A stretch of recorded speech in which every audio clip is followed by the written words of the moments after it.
Monsoon session of India's Parliament began today. It will continue till the 21st of the next month with a total of 25 sittings.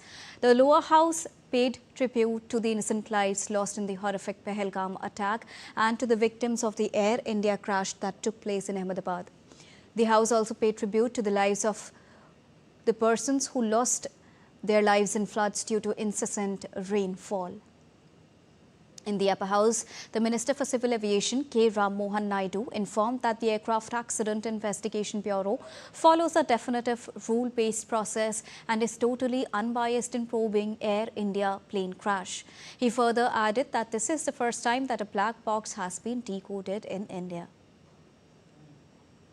We have our own investigation body, which is the Aircraft Accident Investigation Bureau, which got into the investigation process right after the incident with the subject experts into the site, and they have started their process according to the international protocol, and they have involved subject matter experts, all the international necessary people who are supposed to be participating in the investigation, and they have gone through the first set of investigation process and they have given us the preliminary report. It was for the first time that as a country India took a stand that the black box which was achieved, even if it was damaged, that the whole decoding process is going to happen in the country, and we have successfully done it in the country. To have a definitive answer and a definitive future correction measures, we have to look at the final report, sir. And I can say this to the House and through you to the people of this country also, that the AIB has a very definitive, thorough, rule-based process. They are very transparently looking into the process right now, and they are totally unbiased. This also I can say that the AIB is totally unbiased and looking into the facts. And now India's Dibyendu Mondal joins us for more. Good afternoon, Dibyendu. What is the latest that you're tracking from the Parliament proceedings today? Well, Deepika, good afternoon from outside Parliament here in New Delhi. Of course, the Parliament session began sitting from morning. The first sitting of the monsoon session began at about 11 a.m. And, there has been some ruckus in the Parliament, in both the Houses of Parliament, for which, twice the Lok Sabha had to be adjourned and it reconvened the first time at 12 p.m. after sitting for about 15 minutes at 11 a.m. And then again, following the ruckus at about 12:15, 12:20, the Parliament was adjourned again. And the sitting, it was in fact adjourned till 2 p.m. and now the Lok Sabha has began its proceedings once again.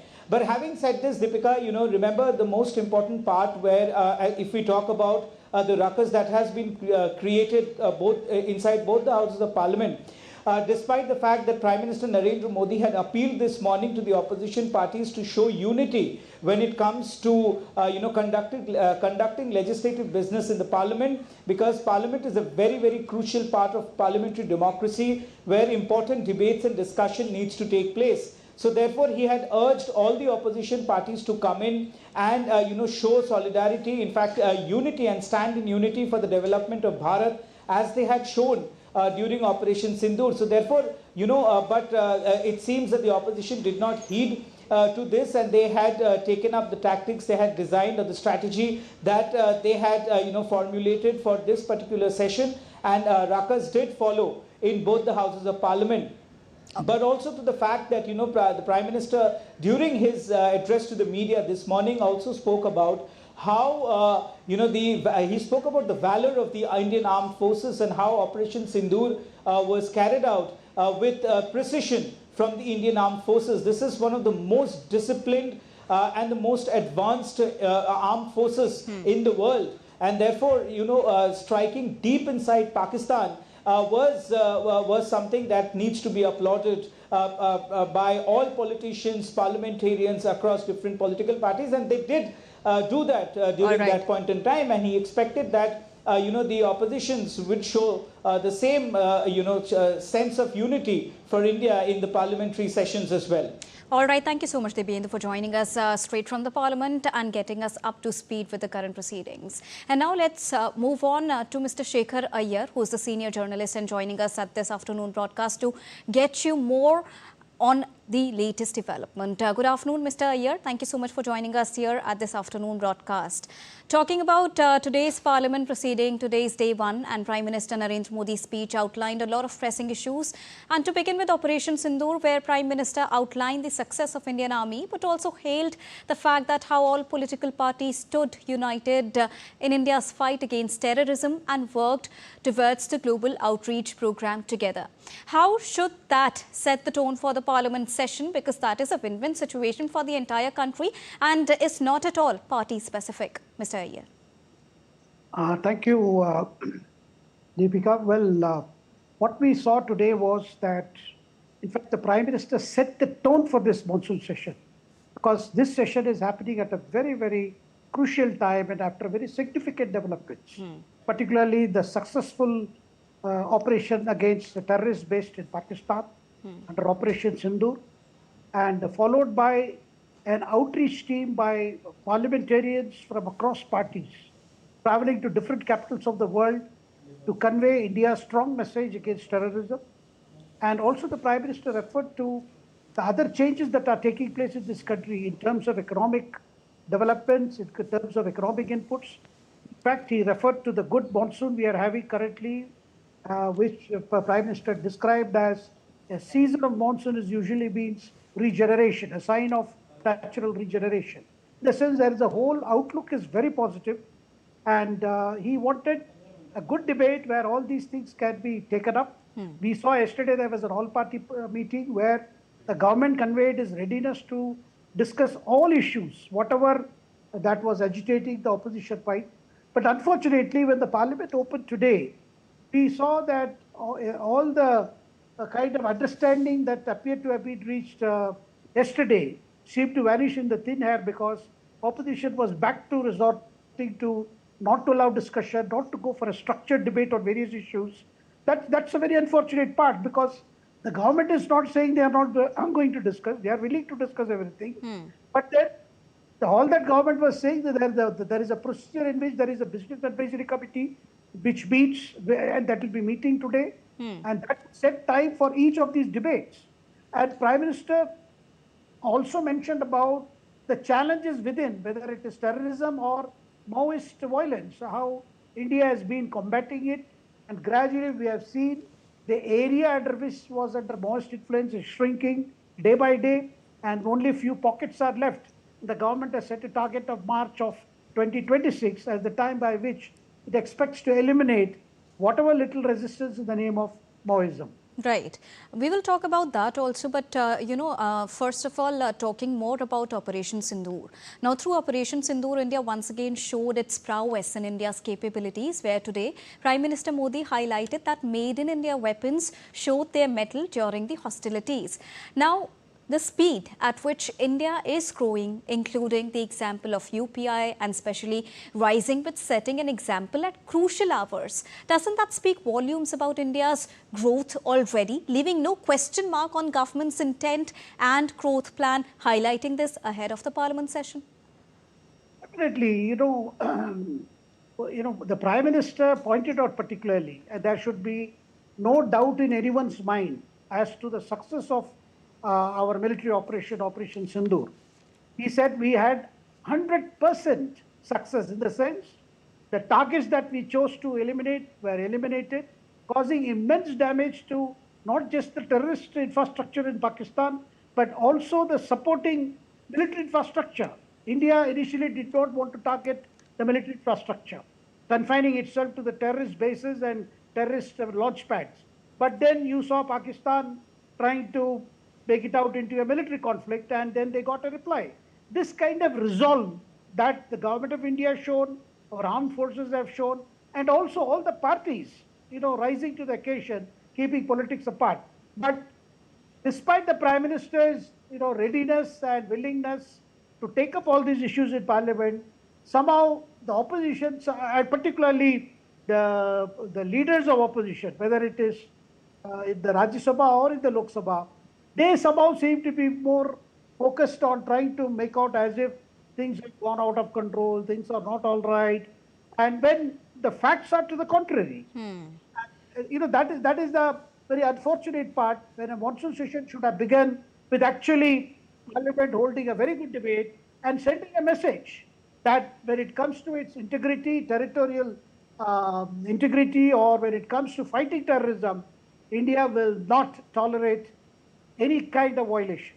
Very important point raised here by you that despite setting all the pointers ahead of the Parliament session, there is a ruckus which we are witnessing on day one itself, and especially in the first few hours of the Parliament proceedings itself, where when we talk about India's growth story, which has been outlined by Prime Minister Modi today, he also mentioned that India is not only growing financially but has a 360-degree growth plan. And another example is of India's space expedition, which Prime Minister mentioned, and Shubhanshu Shukla, who created history, which has been hailed by the Prime Minister himself today ahead of the Parliament session, outlining India's achievement. And the appreciations have also been received from around the globe, Mr. Iyer. How is this setting the tone for India's aim to become a developed nation by the year 2047, which the opposition should also acknowledge as we begin the day one of the monsoon Parliament session? You know, the world is watching India's growth story at a time when world over you hear of lot of economic issues, a lot of economic problems, be it because of developments in West Asia, or is it because of the continuing conflict in Ukraine? You know, at a time when the mood, if you look at the global economic mood, is not very, very positive. But in India, the growth story is different. And world over, people are saying that India seems to be one island of positivity, one island where it looks like the future belongs to India, and why investment, the future destination of investment is in India. And particularly the digital system, particularly our financial services which have been digitalized, payment system, that is now being seen as an exemplary system to be adopted by the rest of the world. This was mentioned during last year's G20 summit. Subsequently also in numerous talks at the summit level, wherever Prime Minister has visited, most countries have evinced interest in trying to adopt this digital system, where direct payments are made, whether it is the particularly to the most poorest of the poor, in terms of direct payments. So therefore, UPI has been gaining popularity, and more and people want to know how India, despite its varying economic challenges, has been able to usher in such a technological change.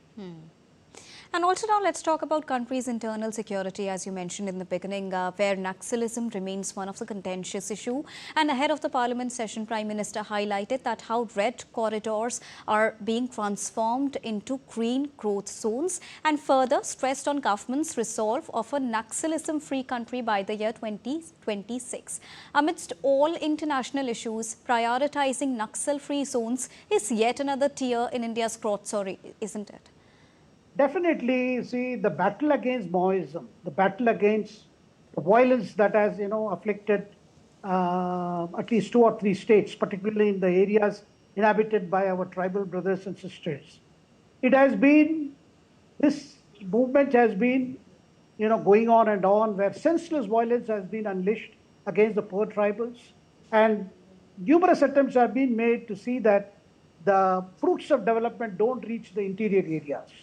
Therefore, Government of India took it up the last 10 years as a very concerted program where they will tackle the development issue as well as the law and order issue and the security issue. And that has also seen coordination between the concerned states, sharing of intelligence, and the Home Ministry, particularly the Union Home Ministry, have been coordinating with the states afflicted by this particular problem. And we have seen gradually a sustained operation by our security forces, and also urging upon those misguided young men and women to surrender and join the mainstream. There has been a lot of success in terms of, raiding of the hideouts.